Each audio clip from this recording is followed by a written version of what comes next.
Halo Sobat pencinta Donghua, kali ini kita akan melanjutkan cerita Battle Through the Heavens Benua Kaisar.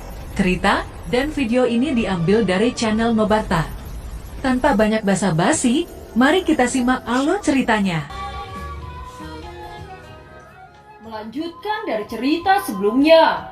Tidak akan terlambat untuk balas dendam selama kita menyembunyikan kekuatan kita untuk sementara waktu. Jika di masa depan Anda sudah memiliki kemampuan untuk bertarung, kita pasti akan mengalami pertumpahan darah pada saat itu. Sekarang saya masih tidak bisa merasakan berapa banyak orang dan kekuatan apa yang akan datang di utara Laut Void. Ketika hanya 10 tahun tersisa, mungkin saya dapat dengan jelas mengetahui kekuatan mereka.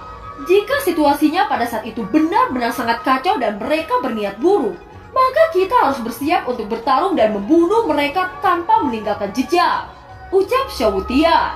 Sekarang tidak ada cara lain selain mengamati perubahan, ucap Xiao Yan menghela nafas berat. Jika mereka yang datang di utara Laut Void bukan alam Dewa Darah, biasanya akan mudah ditangani. Umumnya kekuatannya tidak mengganggu alam lain. Namun jika mereka yang datang benar-benar alam Dewa Darah, kita harus bersiap membunuhnya, ucap Xiao Tian. Xiao Yan masih punya rencana di benaknya, tetapi dia tidak pernah mengatakannya. Dia ingat bahwa ketika Zanlong melepaskan kekuatannya, bahkan para dewa seperti Dewa Tause takut akan keberadaannya. Tetapi dengan menarik Zanlong, maka akan menarik pula perhatian alam Dewa Darah. Xiao Yan menghela nafas panjang lalu berkata, "Senior, yakinlah, selama saya Xiao Yan hidup, dunia Dewa Darah pada akhirnya akan mati. Selama saya hidup, saya akan melindungi benua Daudi dan melindungi semua orang," ucap Xiao Yan dengan sungguh-sungguh. "Saya percaya kepada Anda. Alam Dewa Darah adalah musuh besar kita. Benua Daudi sekarang seperti ini dan kekuatannya rendah adalah karena alam Dewa Darah. Jika kita ingin membalas dendam, Anda hanya perlu waktu dan butuh banyak waktu. Anda harus berkembang lebih kuat dari kekuatan benua sebelumnya. Saya percaya bahwa Anda memiliki kesempatan untuk mengalahkan alam Dewa Darah untuk membalas dendam bencana dan kehancuran," ucap Xiao Tian. Kultivasi adalah jalan yang tidak pernah berakhir seperti halnya kehidupan. Jika seseorang mengambil langkah pertama, tidak ada jalan untuk kembali. Hanya dengan terus menguat, seseorang dapat bertahan hidup di alam yang lemah dan kuat ini. Apa yang disebut perdamaian itu hanya sementara. Itu hanya ilusi. Ada kehidupan baru, ada juga kelelahan. Ada harapan dan ada keputusasaan. Ketika beberapa sumber daya transportasi udara habis, maka perang tidak bisa dihindari. Hanya kekuatan dan berdiri di puncak larangan alam lain yang akan diperlukan untuk mempertahankan kehidupan. Hanya dengan cara itu semua orang bisa mendapatkan kedamaian sejati. Xiao Tian melirik Xiao Yan lalu berkata, "Xiao Yan, mengingat kecepatan kultivasi yang Anda miliki, bahkan saya tidak bisa membantu Anda. Dengan bakat dan kekuatan Anda, saya rasa Anda tidak membutuhkan bantuan saya. Mungkin dalam waktu dekat Anda akan melampaui saya. Saya menantikan hari itu," ucap Xiao Tian dipenuhi dengan kebanggaan. "Senior, saya punya satu hal yang ingin dikatakan. Saya ingin pergi ke Lautan Emas bersama dengan anggota Shafu Mansion. Lautan Emas merupakan tempat yang berbahaya di benua ini. Bahkan Daudi Bintang 9 tidak mampu mengatasi kekuatan korosif yang terkandung dalam Lautan Emas. Jadi bisakah senior memberikan saya sesuatu agar saya dapat melindungi orang-orang saya?" ucap Xiao Yan. "Di Lautan Emas banyak hal yang baik di dalamnya. Namun juga ada banyak bahaya di sana. Karena Anda sudah bertekad, maka saya akan memberikan Anda sesuatu," ucap Xiao Tian. Setelah itu botol kaca transparan menuju ke arah Xiao Yan. Di dalam botol kaca terdapat kapal panjang. "Saya awalnya berencana memberikan ini kepada Anda ketika Anda pergi ke Laut Void. Objek ini disebut kapal tabur. Kapal ini memiliki kecepatan yang sangat cepat. Anda hanya perlu memasukkan koordinat yang Anda tuju dan kapal tabur akan bergerak sendiri. Kapal ini memiliki energinya sendiri, bahkan Lautan Emas tidak akan mampu mengikis kapal ini," ucap Xiao Tian. Mendengar kata-kata Wu Tian, Xiao Yan sangat senang. Dengan adanya kapal tabut ini, Xiao Yan mampu menelusuri Lautan Emas. "Senior, saya berterima kasih kepada Anda telah memberikan kapal ini kepada saya. Sekarang karena semua sudah jelas, maka saya akan pergi," Ucap Xiaoyan menangkupkan kedua tangannya. Xiao Tian mengangguk lalu melambaikan dengan bajunya dan sosok Xiaoyan menghilang. Saat berikutnya Xiaoyan muncul kembali di atas kota raksasa itu. Xiaoyan melihat dengan hati-hati sebuah botol kaca di tangannya. Sungguh menakjubkan kekuatan yang dimiliki senior Xiao Tian. Dia bisa mengisi baterai yang begitu besar ke dalam botol batu giok ini. Ucap Xiaoyan menghela nafas dan menyimpan botol kaca ke dalam cincin spasialnya. Tidak terasa waktu berlalu dengan sangat cepat. Hari pernikahan yang sudah ditentukan kini sudah tiba. Pada saat ini Xiaoyan mengenakan jubah hitam dengan pola gaun pengantin yang sangat indah. Sekarang Xiaoyan adalah permata dari 3 keluarga besar di kota raksasa ini. Meskipun pernikahan ini dilakukan secara bersamaan, namun itu diselenggarakan secara teratur. Para tamu dari 3 pihak telah tiba satu demi satu dengan pemimpin klan masing-masing. Pada saat ini kota itu penuh dengan antusiasme dan keramaian. Tidak peduli apakah itu keberadaan iblis tua yang retret ataupun para remaja, mereka pergi untuk melihat adegan pernikahan yang paling indah dalam sejarah Dodi. Dengan penampilan ketiga mempelai wanita, kota Jucheng segera menjadi gempar. Sudah lama terdengar bahwa istri Xiaoyan sama cantiknya dengan peri. Ketika semua orang benar-benar melihat sendiri, itu memang benar kecantikan yang luar biasa. Ledakan petasan menggelegar dan suara sorak-sorai para tamu seperti air pasang. Meskipun ketiga mempelai tidak bisa melihat ekspresi satu sama lain, yang jelas mereka sangat bahagia dengan hari yang mereka nanti-nantikan. Mulai sekarang, kalian bertiga adalah istriku, ucap Xiaoyan kepada King Lin, King Mu'er, dan Zenny. Mulai sekarang kamu adalah hidupku dan suamiku. Aku akan mencintaimu sampai aku mati, ucap ketiganya kepada Xiaoyan. 3 leluhur bintang 9 juga datang ke tempat pernikahan. Mereka mengagumi bocah ini atas prestasinya di usia yang begitu muda. Proses pernikahan berlangsung selama 1 hari dengan teratur dan tidak ada kecelakaan yang terjadi. Setelah pernikahan berakhir, Xiaoyan menghabiskan waktu di Shofu Mansion selama 1 bulan. Di keesokan harinya Xiaoyan masuk ke dalam pagoda emas. Pada saat ini Zanlao juga merasakan energi yang menuju ke benua ini. Dia berkata, Xiaoyan, orang-orang itu memang berasal dari alam Dewa Darah. Mereka memiliki niat yang buruk pada benua ini, ucap Zanlao. Jadi itu benar mereka dari alam Dewa Darah. Lalu apa yang harus saya lakukan sekarang? Tanya Xiaoyan. Anda tidak perlu khawatir soal itu. Pagoda emas ini akan membantu Anda menuju puncak seluruh benua. Kekuatan yang tertinggi di seluruh benua merupakan kekuatan aliansi dewa. Jika Anda berhasil mencapai puncak pagoda emas, kekuatan aliansi dewa tidak akan mampu melukai Anda. Untuk sekarang Anda harus menemukan tempat yang banyak mengandung sumber keabadian. Jika Anda menemukan tempat dengan sumber keabadian yang berlimpah, itu akan mempermudah Anda untuk meningkatkan kekuatan, ucap Zanlao. Xiaoyan mengerutkan kening. Bagaimana cara dia menemukan tempat itu? Setelah berpikir sangat lama, tiba-tiba suara Jingwu 7 warna terdengar. Tuan, saya mengetahui tempat dengan sumber abadi yang berlimpah. Tempat itu berada di lautan emas, ucap Jingwu 7 warna. Lautan emas? Apakah Anda yakin ada banyak sumber abadi di sana? Tetapi dengan kekuatan saya sekarang, saya khawatir saya tidak bisa memasuki lautan emas, ucap Xiaoyan. Lautan emas memang sangat berbahaya. Tetapi di balik bahaya itu terdapat manfaat yang besar. Lautan emas tercipta oleh sumber abadi yang sangat padat. Tentu saja sumber abadi sangat bahaya bagi Dodi yang belum memiliki sumber abadi. Tetapi bagi Dosian, lautan emas merupakan harta karun yang tak ternilai harganya. Tuan, Anda tidak perlu khawatir. Memang sumber abadi sangat bahaya bagi orang lain. Tetapi bagi Anda yang menyatu dengan saya, sumber abadi bukan ancaman bagi Anda, melainkan keberuntungan yang tinggi bagi Anda, ucap Jingwu 7 warna. Karena ini masalahnya saya tidak akan membuang-buang waktu lagi, ucap Xiaoyan menghela nafas lega dan segera keluar dari pagoda emas.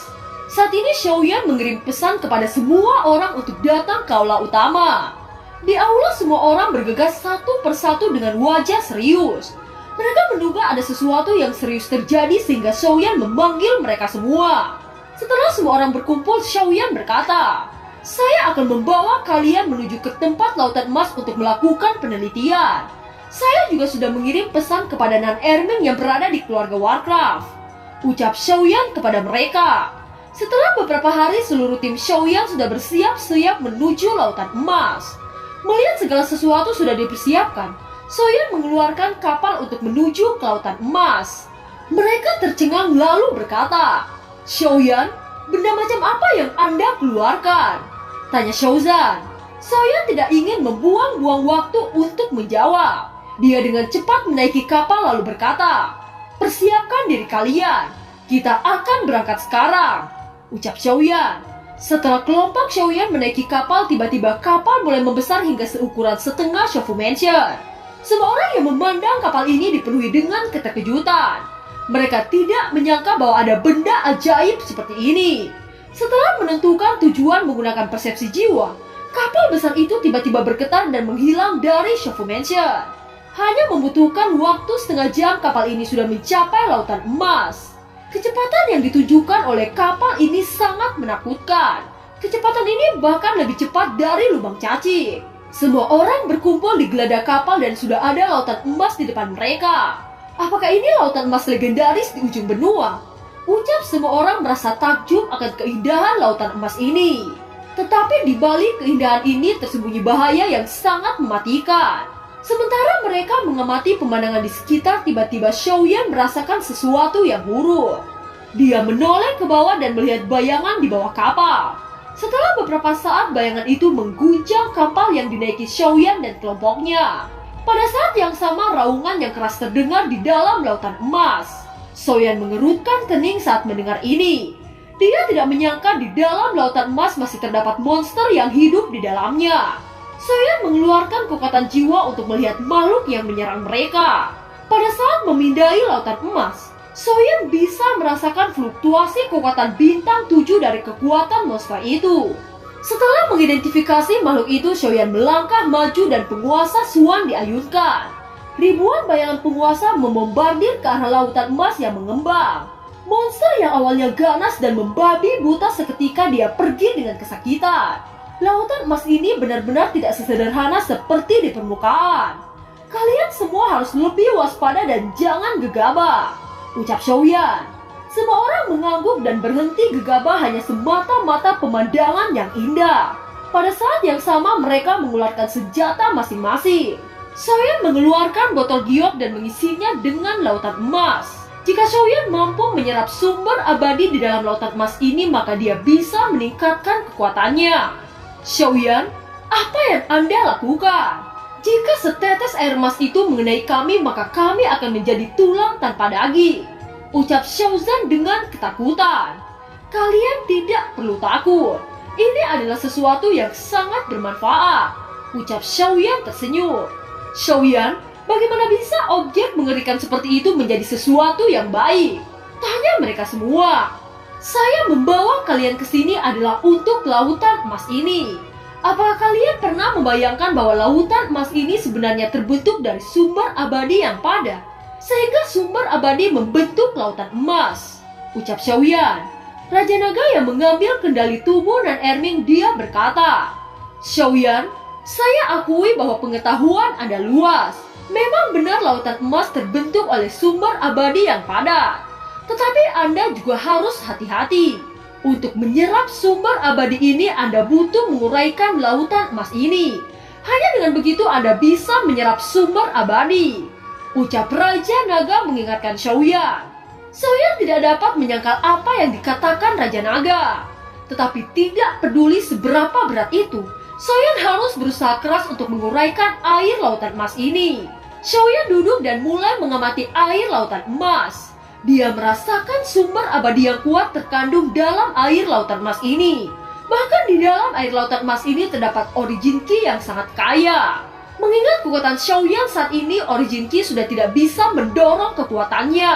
Oleh karena itu dia sekarang membutuhkan sumber abadi untuk meningkatkan kekuatannya. Tentu saja bagi kelompok Xiaoyan, Origin Ki ini masih sangat berharga dan bisa meningkatkan kekuatan mereka. Tiba-tiba sebuah suara Jingwu 7 warna terdengar di benak Xiaoyan. "Tuan, Anda tidak perlu khawatir tentang ini. Tuan memiliki banyak api surgawi. Jika semua api surgawi menyatu, maka itu bisa mengurangi air lautan emas ini. Ucap Jingwu 7 warna. Saya akan mencobanya. Ucap Xiaoyan. Setelah beberapa saat api surgawi menyembur dari tubuh Xiaoyan. Api surgawi membungkus lautan emas dengan suhu yang ekstrim. Bahkan lautan emas mendidih di bawah pembakaran api surgawi. Bocah, bahkan jika Anda memiliki api surgawi, Anda tidak akan mampu menguraikan lautan emas ini. Ucap Raja Naga. Mendengar kata-kata Raja Naga, Xiaoyan tersenyum tipis. Dia berkata dengan acuh tak acuh. Sepertinya api surgawi saya lebih menakutkan jika dalam hal kekerasan. Ucap Xiaoyan tersenyum. Tangan Xiaoyan mengeluarkan cahaya yang menyilaukan. Suhu yang sangat tinggi terpancar dan membuat lautan emas menguap. Bagaimana mungkin? Bagaimana suhu api surgawi Anda tiba-tiba menjadi 10 kali lebih kuat? Tidak heran serangan api surgawi Anda sangat ditakuti oleh orang-orang. Sebenarnya ini sangat mengerikan. Ucap terkejut Raja Naga. Lautan emas dengan cepat menguap dan berangsur-angsur menyusut. Xiaoyan memiliki lebih dari 1 api surgawi. Dia seharusnya bisa menguraikan lautan emas. Ucap Molistrom. Lebih dari 1 api surgawi? Bajingan itu tidak pernah memberi tahu saya. Tidak heran bocah ini begitu percaya diri. Ucap Raja Naga. Di tangan Xiaoyan suhu panas menjadi lebih intens. Air laut emas dengan cepat mengeluarkan gelembung-gelembung kecil. Gelembung-gelembung kecil ini memiliki sumber abadi dan origin ki yang sangat kaya. Xiaoyan memisahkan origin ki dan memberikannya kepada semua orang. Kalian semua bisa mulai meningkatkan kekuatan Anda semua. Origin ki di sini sangat berlimpah. Ucap Xiaoyan kepada semua kelompoknya. Mendengar itu semua orang segera duduk dan mulai menyerap origin ki. Xiaoyan menguraikan lebih banyak origin ki untuk meningkatkan kekuatan semua orang. Dia tidak terburu-buru untuk menyerap sumber abadi. Dia ingin semua orang mengalami peningkatan yang signifikan. Dalam beberapa hari ini Xiaoyan terus-menerus menguraikan air laut emas. Xiaozan sudah menunjukkan tanda-tanda menembus bintang 7 menengah. Kekuatan setiap orang meningkat dengan sangat cepat. Seharusnya tidak butuh waktu lama untuk menerobos. Gumam Xiaoyan. Di antara semua orang, Nan Erming adalah yang tercepat menyerap origin ki. Seolah-olah dia sangat berpengalaman. Nan Erming yang berada di bintang 7 menengah sekarang sudah ada tanda-tanda menerobos bintang 7 puncak. Semua orang terus-menerus menyerap origin ki. Bagi mereka kesempatan seperti ini terlalu langka. Penyerapan origin ki ini berlangsung selama 1 bulan penuh di bawah bantuan Xiaoyan. Hanya setelah itu Xiaoyan berhenti menguraikan air laut emas dan mulai menyerap sumber abadi. Saat sumber abadi memasuki tubuh Xiaoyan, seluruh tubuhnya langsung bergetar. Dia merasakan kekuatan yang dahsyat mengalir dari meridiannya. Energi Xiaoyan secara bertahap berangsur-angsur naik. Tubuhnya samar-samar mengeluarkan cahaya putih yang halus.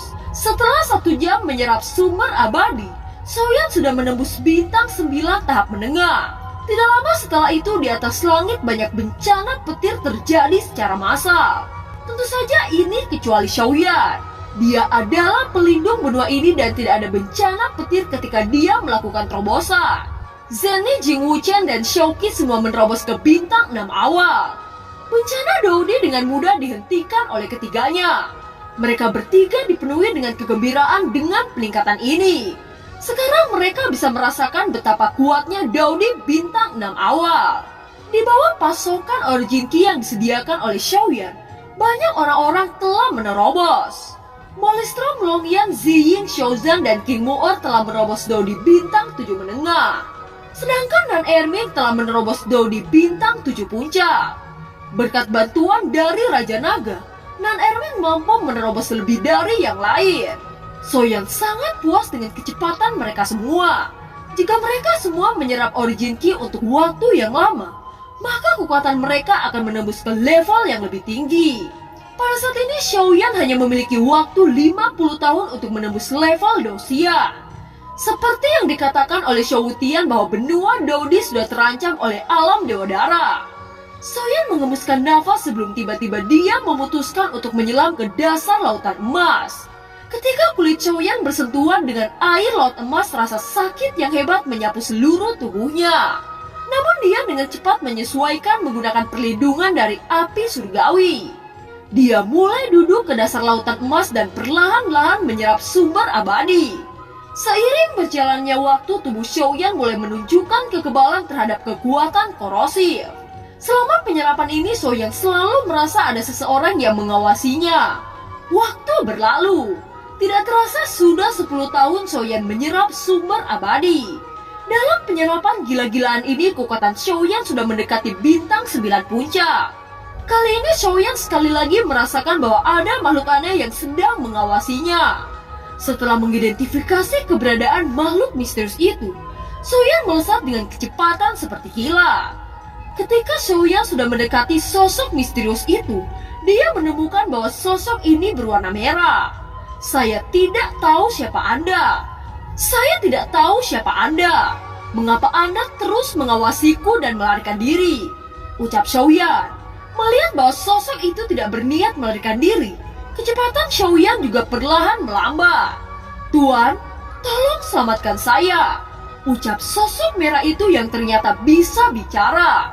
Dan film pun berakhir. Terima kasih telah menyimak dari awal sampai akhir ya. Sampai jumpa.